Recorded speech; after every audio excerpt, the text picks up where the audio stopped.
یہ بالکل ٹھیک ہے، بڑی اچھی بات ہے.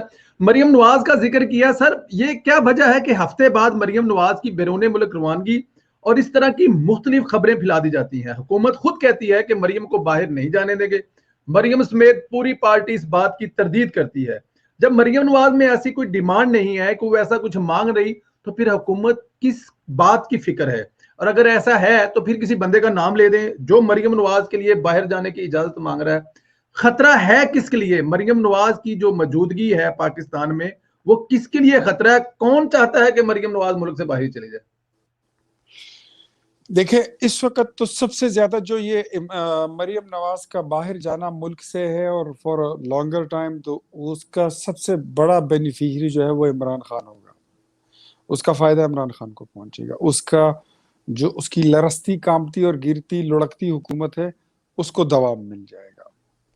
اور میرے خیال میں ہماری قیادت اور مریم بی بی کبھی بھی ایسا نہیں چاہیں گی.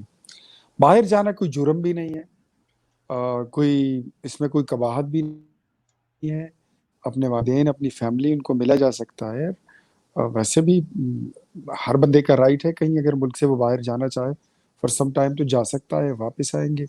لیکن اس کا یہ مطلب نہیں ہے کہ وہ باہر چلی جائیں گی تو وہ واپس نہیں آئیں گی. اور مریم بی بی نے اس دن خود کہہ دیا تھا کہ میں جیسے نہیں چاہوں گی، جب تک تمہاری دوائی نہیں کروں گی، تمہارا حل نہیں نکالیں گے، ہم نے کہیں نہیں جانا، ہم ادھر ہی رہیں گے. اور سب سے بڑی بات یہ کہ دیکھیں یہ ہماری خوش قسمتی سمجھ لیں، بدقسمتی میں ہماری یہ خوش قسمتی ہے. جب آپ نے فاطمہ جناح کو دیوار سے لگایا تو وہ باہر نکلی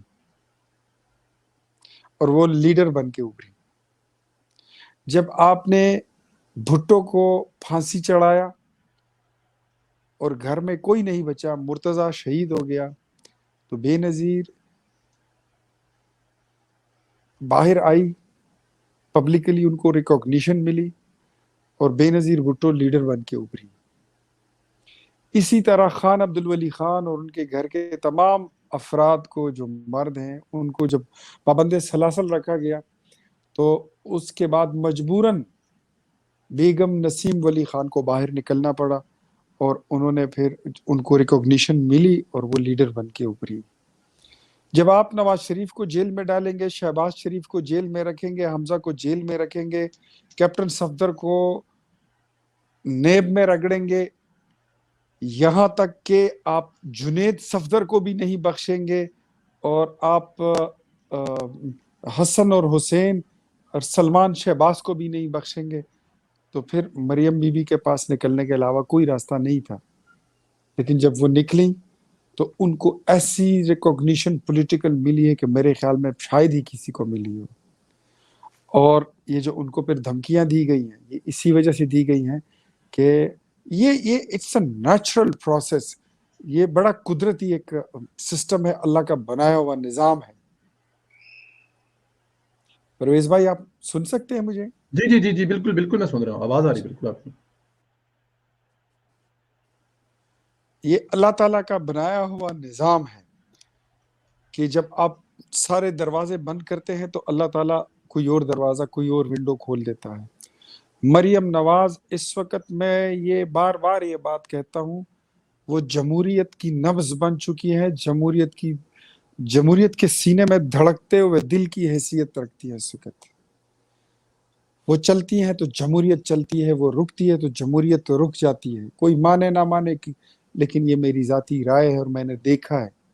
میرے پاس آئی تھی، میں خوش ہوں، میں ان کا شکر گزار ہوں. میرے الیکشن کیمپین میں انہوں نے حصہ ڈالا تھا، وہ آئی تھی اپنے بھائی کے الیکشن کیمپین میں.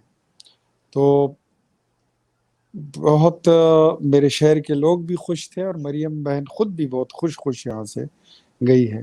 اور ابھی کل پرسوں چوتھ انہوں نے لاہور میں یوتھ کنونشن میں پھر ذکر کیا تھا. جی وہ جاتی ہیں، جہاں جاتی ہیں وہ ذکر کرتی ہیں کہ نوشہرہ والوں، جس طرح آپ نے گھر میں گھس کے مارا ہے عمران خان کو، اس پہ میں آپ کا شکریہ ادا کرنے دوبارہ نوشہرہ آؤں گی. تو اب میرے شہر کے سارے لوگ ان کا ویٹ کر رہے ہیں، اللہ کرے خیر سے آئیں، وہ چشم ما روشن دل ماشاد. تو مریم بی بی جو ہیں تو وہ انہوں نے کہیں جانا نہیں ہے، جتنی لڑائی انہوں نے لڑنی تھی وہ لڑ چکی ہیں. جتنی سختی انہوں نے برداشت کرنی تھی وہ جھیل چکی ہیں. اب اس کے بعد ان کو صرف ڈرایا دھمکایا ہی جا سکتا ہے, ان کے خلاف بیانات کیے جا سکتے ہیں, یہ ٹرائل آپ کر سکتے ہیں, اور ان کے ساتھ آپ کچھ نہیں کر سکتے. وہ یہ دنیا جو ہے نا, یہ جو لوگ ڈٹ جائے نا جی خاص کر یہ بزدل لوگوں کے آگے, تو جیت ان کا مقدر بن جاتی ہے. اور مریم بی بی جو ہے وہ اس وقت ڈٹ چکی ہے, اور ان کے ڈٹنے سے میں آپ کو صاف صاف بتاؤں, مسلم لیگ کا آپ ماضی اٹھائیں, مسلم لیگی کبھی بھی مارشل لاؤ میں اور سخت وقت میں کبھی زیادہ ٹکتے نہیں تھے. 100 بندے آپ کے پاس ہوتے تھے الیکٹیبلز, اس میں سے 10 نہیں بچتے تھے. اور اس بار پنجاب نے وہ سارے داغ دھو ڈالے ہیں. پنجاب میں ایک کارکن نہیں ٹوٹا, حالانکہ ہم نے دیکھا تھا پرویز مشرف کی آمد پر بھی, جب اس نے کو کیا تھا, بڑے بڑے نام, بڑے بڑے برج بھاگ کے گئے, ہمیں چھوڑ کے گئے. مسلم لیگ نون خیبر پختونخوا تو جیسے بھی حالات ہوتے ہیں یہاں کے لوگ کھڑے رہتے ہیں, یہ لوگ جھکتے نہیں ہیں, یہ لوگ ٹوٹتے نہیں ہیں, اپنی جگہ پہ اٹل رہتے ہیں. لیکن اس بار جو پنجاب نے کیا ہے, میرے خیال میں پورا پاکستان اس کی امداد بھی دیتا ہے اور اس کو قدر کی نگاہ سے دیکھتا ہے. اور ہم سمجھتے ہیں کہ پنجاب کو ایسا ہی کردار ادا کرنا چاہیے تھا, اور پنجاب میں واقعی میں وہ صلاحیت موجود ہے. میں رانا ثناء اللہ صاحب کا بڑا قائل ہو گیا ہوں.